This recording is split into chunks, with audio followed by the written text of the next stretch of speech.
ঋণ পরিশোধের চাপ সামলাতে ব্যর্থ হলে অর্থনীতিতে সংকট তৈরির শঙ্কা সিপিডির, কর্মসংস্থান বৃদ্ধিতে নজর দেওয়ার তাগিদ। স্বাভাবিকভাবেই ঋণের সুদের হার বাড়িয়েছে সেগুলোর ইত্যাদি এবং বিভিন্ন আন্তর্জাতিক কারণেও কিন্তু এখন আমরা দেখছি যে বিনিয়োগের পরিমাণটা কম। বাজেটে সামান্য বাড়ছে ব্যক্তির করমুক্ত আয়সীমা, গ্রাম থেকে শহরে ছড়িয়ে দেয়া হবে করজাল, সারা বছরেই জমা দেওয়া যাবে রিটার্ন। বিএসইসির নতুন চেয়ারম্যান মাসুদ খান, পুঁজিবাজার সংস্কারের আশাবাদ, সকালে পদত্যাগ করেছেন খন্দকার রাশেদ মাকসুদ।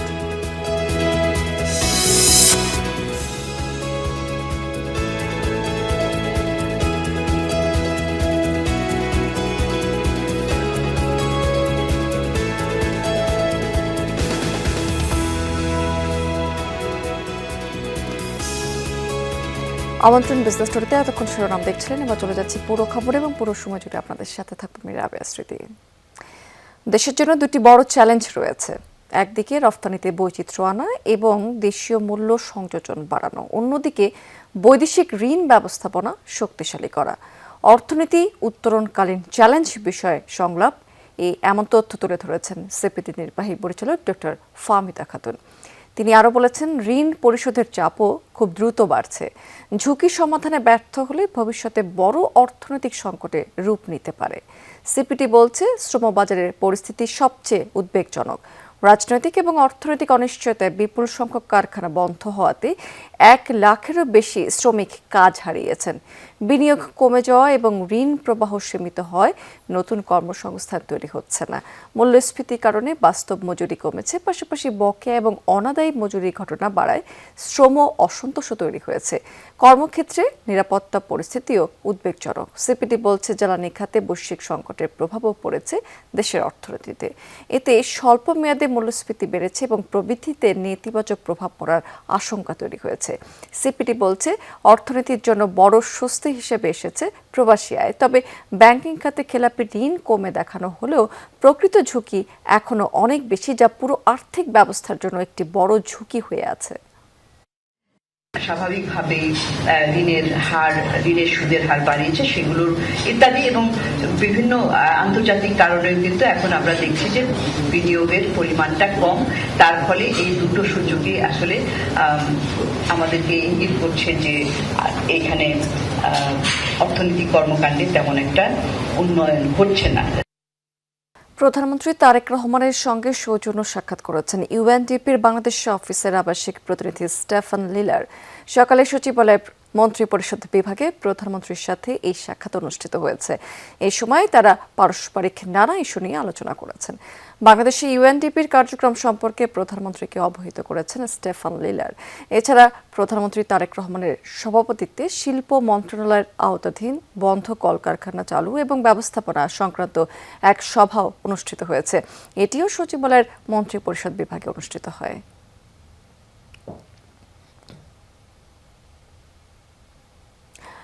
দীর্ঘ সময় পর সামান্য বাড়ছে ব্যক্তির করমুক্ত আয়সীমা। মূল্যস্ফীতি বিবেচনায় নেওয়া হচ্ছে এই সিদ্ধান্ত। গ্রাম থেকে শহর ছড়িয়ে দেওয়া হচ্ছে করচাল, রিফান্ড ব্যবস্থায় আনা হচ্ছে সংস্কার। 2 থেকে 4 মাসের মধ্যে ফেরত আসবে অর্থ। সারা বছরই আয়কর রিটার্ন দেওয়ার পথ খোলা রাখতে চায় এনবিআর। এক্ষেত্রে কর ছাড়ও মিলতে পারে। বিলাসী গাড়িতে বসতে পারে বেশি কর, তবে কালো টাকা সাদা করার সুযোগ এবারও রাখতে চায় এনবিআর। রিমন রহমানের রিপোর্ট। বাড়ছে জীবনযাত্রার ব্যয়, ভোগ্যপণ্য থেকে শুরু করে সেবা, সব ব্যয়ই আকাশচুম্বী। মূল্যস্ফীতি খেয়ে ফেলছে মানুষের আয়। এমন অবস্থায় ব্যক্তি আয়করে কিছুটা ছাড় দিতে চায় সরকার। আসছে বাজেটে কিছুটা বাড়ছে করমুক্ত আয়সীমা। এতে করজালের বাইরে চলে যাবে বিপুল সংখ্যক মানুষ।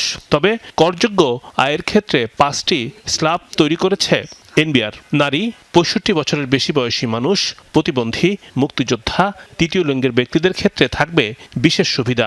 একটা ইনফ্লেশনের একটা বিষয় আছে। আজকে যিনি 3 লাখ 3.5 লাখ টাকা ইনকামের যে স্ল্যাবটি আছে, যেখানে তাদের কোনো ট্যাক্স দিতে হয় না, সেটি হয়তো আরেকটু বৃদ্ধি করার আছে। আমাদের কর ভিত্তিটাকে যেন আরও এক্সপান্ড করা যায়, যাতে প্রত্যেকে কন্ট্রিবিউট করতে পারেন এবং প্রত্যেকের ভিতরে একটি ফিলোসফির কাজ করে, একটি যেন দৃষ্টিভঙ্গি কাজ করে যে আমরা we are contributing to the country. প্রান্তিক পর্যায় পর্যন্ত বিস্তৃত হচ্ছে ভ্যাটের জাল। টার্নওভার 50 লাখ টাকার নিচে হলেই দিতে হবে সুনির্দিষ্ট ভ্যাট, প্রতিষ্ঠানকে করতে হবে বিআইএন। ভ্যাটের হার সর্বনিম্ন নির্দিষ্ট হতে পারে 1000 টাকা। রিফান্ড নিয়ে অভিযোগের শেষ নেই। কর দেবার পর তা বেশি হলে ফেরত পাবার ক্ষেত্রে পোহাতে হয় এক রাজ্যের ঝক্কি ঝামেলা। সর্বোচ্চ 120 দিনের মধ্যে এখন রিফান্ড দিতে চায় এনবিআর। এক্ষেত্রে গুরুত্ব পাবে 3টি খাত। যারা ট্যাক্সের নেটের মধ্যে আছে তারা প্রতিনিয়ত আতঙ্কের মধ্যে থাকে, কারণ বিভিন্ন রকম আপনার অডিট হচ্ছে, বিভিন্ন রকম ভাবে সার্ভেলেন্স হচ্ছে। এটা কিন্তু আমাদের মধ্যে একটা ভীতি এবং অস্বস্তির কাজ করছে। তো অ্যাকচুয়ালি কর যারা প্রদান করে একটা কর বান্ধব পরিবেশ কিন্তু তারা এক্সপেক্ট করে, সেই জিনিসটা কিন্তু অ্যাবসেন্ট রয়েছে। সারা বছরই জমা দেওয়া যাবে আয়কর রিটার্ন। বাজেটে আসতে পারে এমন ঘোষণা। আগে দিলে মিলবে কর ছাড় সুবিধা, এর বেশি হলে দেয়া লাগতে পারে অতিরিক্ত 10% পর্যন্ত কর। প্লট, ফ্ল্যাট সহ কয়েকটি খাতে কালো টাকা সাদা করার সুযোগ রাখার ইঙ্গিত মিলেছে। সেক্ষেত্রে ক্রেতা ও বিক্রেতা উভয়কেই রিটার্নে সম্পদের প্রকৃত দাম দেখাতে হবে। সৌর বা নবায়নযোগ্য জ্বালানির ক্ষেত্রে এটা শুনতে পাচ্ছি, আমরা এটা তীব্র প্রতিবাদ জানাচ্ছি। আমরা কখনোই মনে করি না যে এই ধরনের একটা ভালো উদ্যোগের ভিতরে ব্ল্যাক মানি ঢুকে এই পুরো উদ্যোগটাকে কলুষিত করবে। আমরা এখনও মনে করি যে সরকারের এই কালো টাকা উদ্যোগে থেকে পুরোপুরি সরে আসা উচিত এবং এটা ন্যায্যতার পরিপন্থী এবং এর ফলে সরকারের কোনো উপকার হয় না। এমনকি এর ফলে যে উদ্দেশ্যে দেওয়া হয় এই উদ্দেশ্য কোনোভাবে আসলে বাস্তবায়িত হয় না। উন্নয়ন, পরিচালন ব্যয় নির্বাহ এবং ঋণ পরিশোধে চাপে সরকার, তাই গ্রাম থেকে শহর পর্যন্ত বিস্তৃত করা হচ্ছে করজাল। রিমন রহমান, যমুনা নিউজ, ঢাকা। স্বাস্থ্য খাতে আমূল পরিবর্তন করতে চায় সরকার, এজন্য আগামী বাজেটে উদ্যোগ নেওয়া হচ্ছে। এ তথ্য জানিয়েছেন প্রধানমন্ত্রী অর্থ উপদেষ্টা রশেদ আল মাহমুদ তিতুমির। তিনি বলেছেন, আগামী বাজেটে স্বাস্থ্য খাতে জিডিপির 5% বরাদ্দ দেওয়া হবে। ব্যাংক খাত পুনর্গঠনে বাংলাদেশ ব্যাংক স্বাধীনভাবে কাজ করছে বলে জানিয়েছেন তিনি। সকালে ইউনিভার্সিটি অফ এশিয়া প্যাসিফিকের উদ্যোগে স্বাস্থ্য খাতের বাজেট বিষয়ে আয়োজিত এক সেমিনারে উপদেষ্টা আরও বলেছেন, প্রতি বছর স্বাস্থ্য খাতে বরাদ্দের একটা বড় অংশ অব্যবহৃত থেকে যায়। এজন্য আগামী বাজেটে নির্দিষ্ট খাত উল্লেখ করে বরাদ্দ থাকবে। জাতীয় স্বাস্থ্য ব্যবস্থার আওতায় ইউনিয়ন, উপজেলা এবং জেলা পর্যায়ে সেবা আরও বিস্তৃত করার পরিকল্পনার কথা জানিয়েছেন তিনি। সাংবাদিকদের প্রশ্নের জবাবে ব্যাংকিং খাতে শৃঙ্খলা ফিরিয়ে আনার উদ্যোগের কথা জানিয়ে তিনি বলেছেন, এ বিষয়ে বাংলাদেশ ব্যাংক স্বাধীনভাবে কাজ করছে। কেন্দ্রীয় ব্যাংক তার স্বায়ত্তশাসনের আওতায়, রাষ্ট্রায়ত্ত ব্যাংক ছাড়া বাকি সব ব্যাংকের পরিচালকের নিয়োগ দিয়ে থাকে। সরকার সেখানে কোনো হস্তক্ষেপ করে না। ব্যাংক খাত তো ধ্বংস হয়ে গেছে। ব্যাংক খাতকে যাতে ব্যাংক খাত চলতে পারে, ব্যাংক খাতকে তো গুড়িয়ে মারিয়ে শেষ করে দেওয়া হয়েছে। সেই জন্যে আমরা ব্যাংক খাতের পুনর্গঠন করছি এবং সেক্ষেত্রে বাংলাদেশ ব্যাংক যেহেতু পুরো মাত্রায় স্বায়ত্তশাসন করে এবং স্বায়ত্তশাসন তার মাধ্যমে তারা এই ব্যবস্থা নিচ্ছে। অভিজ্ঞ হিসাববিদ এবং ঝানু কর্পোরেট ব্যক্তিত্ব মাসুদ খানকে পুঁজিবাজার নিয়ন্ত্রক সংস্থা বিএসসিসি চেয়ারম্যান পদে নিয়োগ দেওয়া হয়েছে। গত মাসে ইউনিলিভার কনজিউমার কেয়ারের চেয়ারম্যান হিসেবে দ্বিতীয় মেয়াদের জন্য দায়িত্ব পেয়েছিলেন তিনি। ইউনিলিভারের পাশাপাশি তিনি ব্রিটিশ আমেরিকান টোব্যাকো বাংলাদেশ এবং ম্যারিকো বাংলাদেশের স্বাধীন পরিচালক হিসেবে দায়িত্ব পালন করেছেন। নাহিদ মাহতাব, তানভীর হাবিব রহমান, নাফিজ আল তারিককে কমিশনার পদে নিয়োগ দেওয়া হয়েছে। এর আগে সকালে আর্থিক প্রতিষ্ঠান বিভাগে পদত্যাগপত্র জমা দিয়েছেন খন্দকার রাশেদ মাকসুদ। 2024 সালের 18 আগস্ট তাকে 4 বছরের জন্য বিএসসিসি চেয়ারম্যান পদে নিয়োগ দেওয়া হয়েছিল। 4 জন কমিশনারও এ সময় পদত্যাগ করেছেন। তারা হলেন মহসিন চৌধুরী, আলী আকবর, ফারজানা লালা রুখ এবং মোহাম্মদ সাইফুদ্দিন। গত 2 জুন ইআরএফ আয়োজিত অনুষ্ঠানে 2 সপ্তাহের মধ্যে বিএসসিসি পুনর্গঠন করার ঘোষণা দিয়েছিলেন অর্থমন্ত্রী আমির খুসরো মাহমুদ চৌধুরী। অন্তর্বর্তী সরকারের সময় খন্দকার রাশেদ মাকসুদের পদত্যাগের দাবিতে আন্দোলন করেছেন এই সময় বিনিয়োগকারীরা। এক বার্তায় পদত্যাগী চেয়ারম্যান জানিয়েছেন, ব্যক্তিগত উদ্যোগ আর পরিকল্পনায় মনোযোগ দিতে পদত্যাগের সিদ্ধান্ত নিয়েছেন তিনি।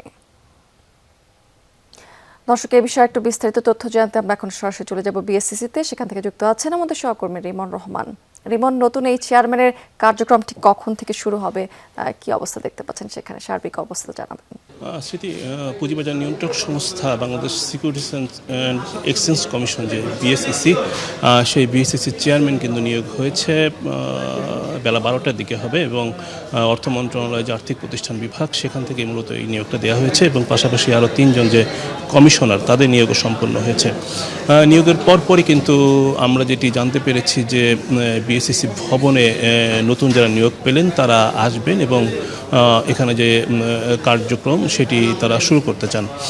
অর্থ মন্ত্রণালয় থেকে এমনটি আমাদেরকে জানানো হয়েছে। এর আগে সকালে যারা আগের চেয়ারম্যান এবং কমিশনাররা ছিল তারা কিন্তু পদত্যাগ করে চলে যান এখান থেকে।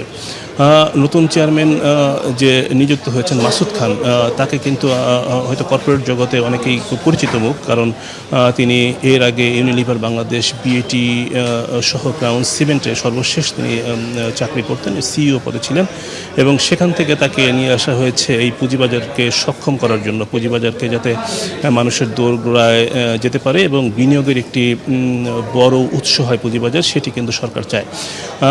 অর্থমন্ত্রী এর আগে বারবারই বলেছেন যে বাংলাদেশের পুঁজিবাজারকে তিনি শক্তিশালী করতে চান এবং তার জন্য যে সংস্কারগুলো রয়েছে সেই সংস্কার কার্যক্রম তিনি শুরু করবেন এবং সেই শুরুটা হয়তো আজকে থেকে শুরু হলো, কারণ বাংলাদেশের যে বিনিয়োগ ব্যবস্থা তার কিন্তু অর্থায়নের যে উৎস সেটি ব্যাংক কেন্দ্রিক হয়ে গিয়েছে, পুঁজিবাজারের প্রতি আস্থা মানুষের কমে গিয়েছে।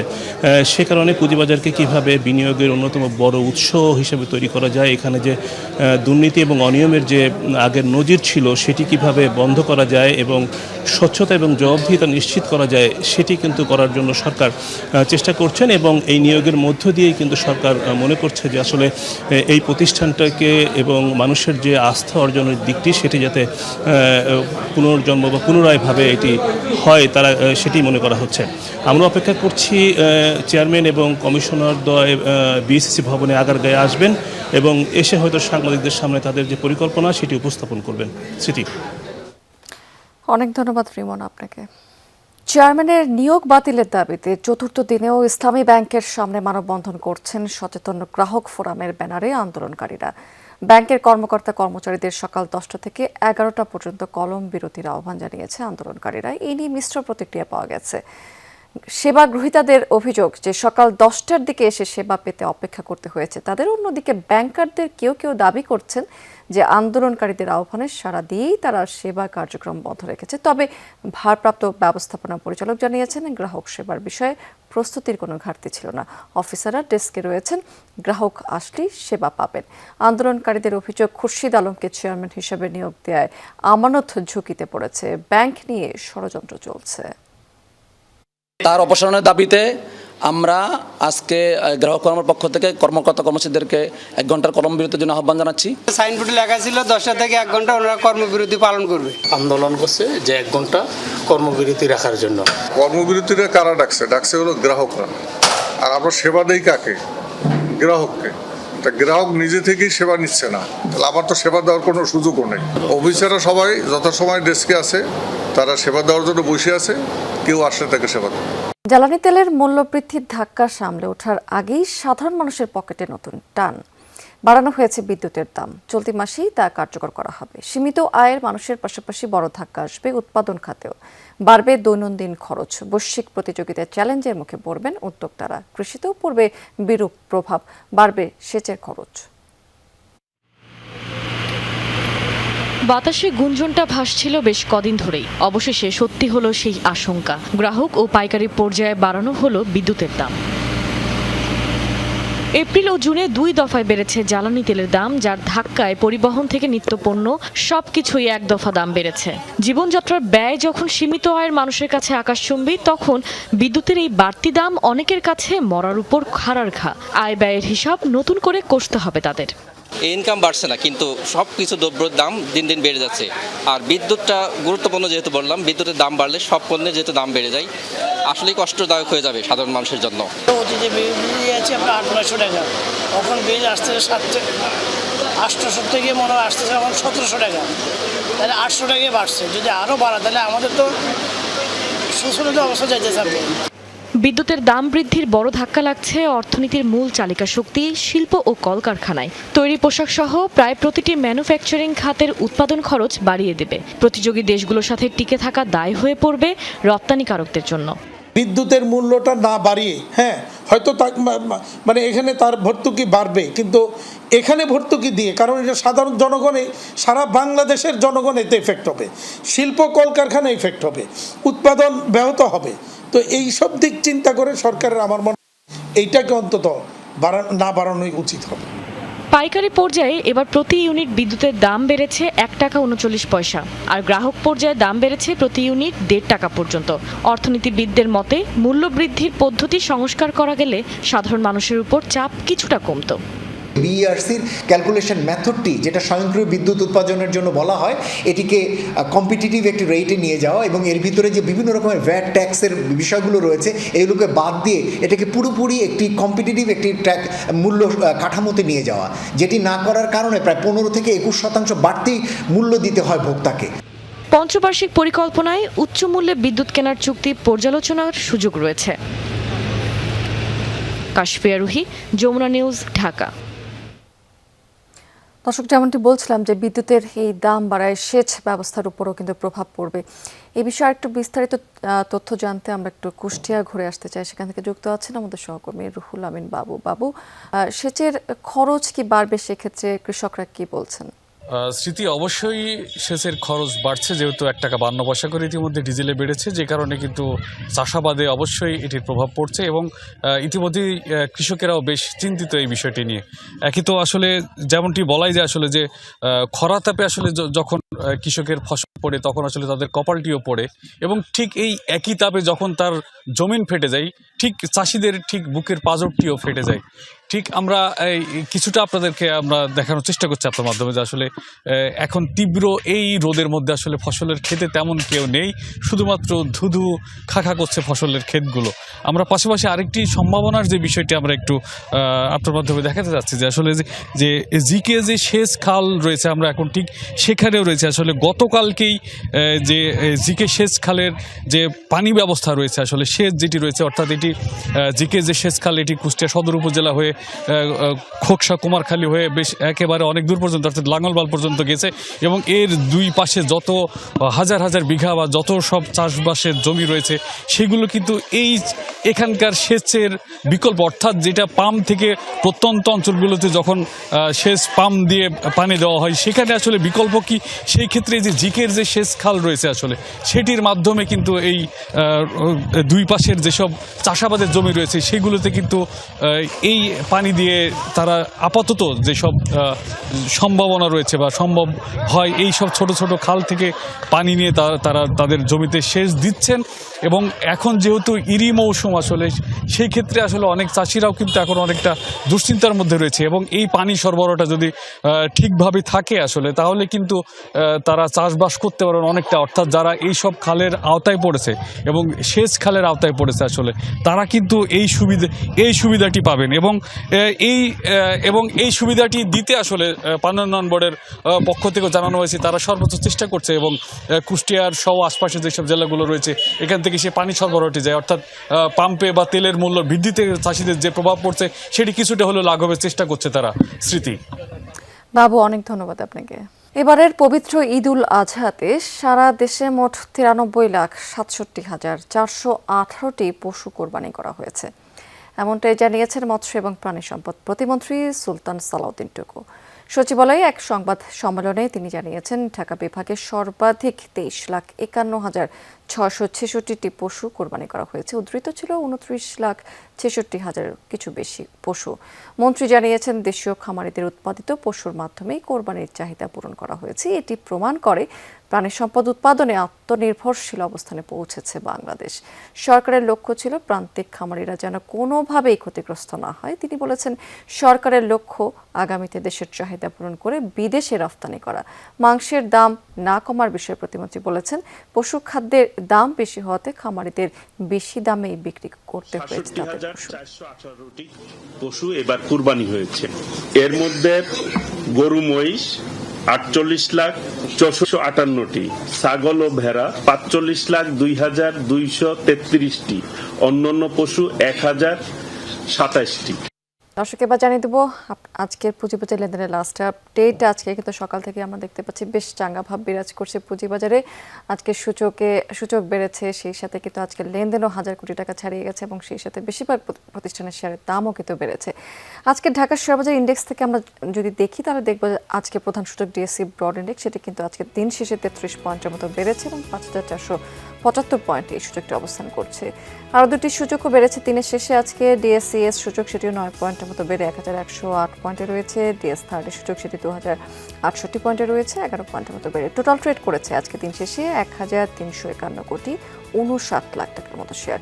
এবং ট্রেড হওয়া কোম্পানিগুলোর মধ্যে দেখতে পাচ্ছি যে 242টির দামই কিন্তু আজকে দিন শেষে বেড়েছে, 104টির দামের পতন হয়েছে এবং 45টি কোম্পানির শেয়ারের দাম অপরিবর্তিত রয়েছে। টপ 20তে আজকে এনসিসি ব্যাংক প্রথম অবস্থানে রয়েছে এবং আজকে দিন শেষে টোটাল ট্রেড করে ফেলেছে এই কোম্পানি 33 কোটি 98 লাখ টাকার মতো শেয়ার। এবং এই কোম্পানি কিন্তু আজকে সারাদিন ধরেই 15 টাকার মধ্যে লেনদেন হয়েছে। এরপরে জেনেক্স ইনফোসিস, এটি যদিও প্রথম অবস্থানে ছিল টপ 20, আজকে দ্বিতীয় অবস্থানে নেমে এসেছে দিনের শেষে এবং 33 কোটি 91 লাখ টাকার মতো শেয়ার টোটাল ট্রেড করে ফেলেছে এই কোম্পানিটি আজকে। এরপরে আমরা দেখতে পাচ্ছি 21 কোটি 41 লাখ টাকা কিছু বেশি লেনদেনের নাভানা ফার্মাসিউটিক্যালস, এটি তৃতীয় অবস্থানে আছে এবং আজকের লাস্ট প্রাইস ছিল এই কোম্পানিটির 75 টাকা 40 পয়সা। চট্টগ্রাম শেয়ার বাজার, সেখানকার ইন্ডেক্স আমরা দেখতে পাচ্ছি যে সার্বিক সূচক যেটি সিএসপি সেটি 82 পয়েন্টের মতো বেড়েছে এবং 15,268 পয়েন্টে এই সূচকটি অবস্থান করছে। টোটাল ট্রেড করেছে আজকে সিএসসি 27 কোটি 46 লাখ টাকার মতো শেয়ার। এবং আজকে সকাল থেকে কিন্তু সিএসসিতে টোটাল ট্রেড হয়ে গেছে 255টি প্রতিষ্ঠানের মধ্যে, এর মধ্যে 152টি দামই কিন্তু বেড়েছে।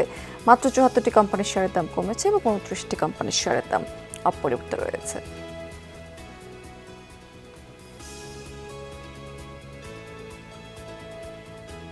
দর্শক, এই ছিল বিজনেস টুডে এখনকার আয়োজনে। এতক্ষণ সঙ্গে থাকার জন্য ধন্যবাদ আপনাদের সবাইকে।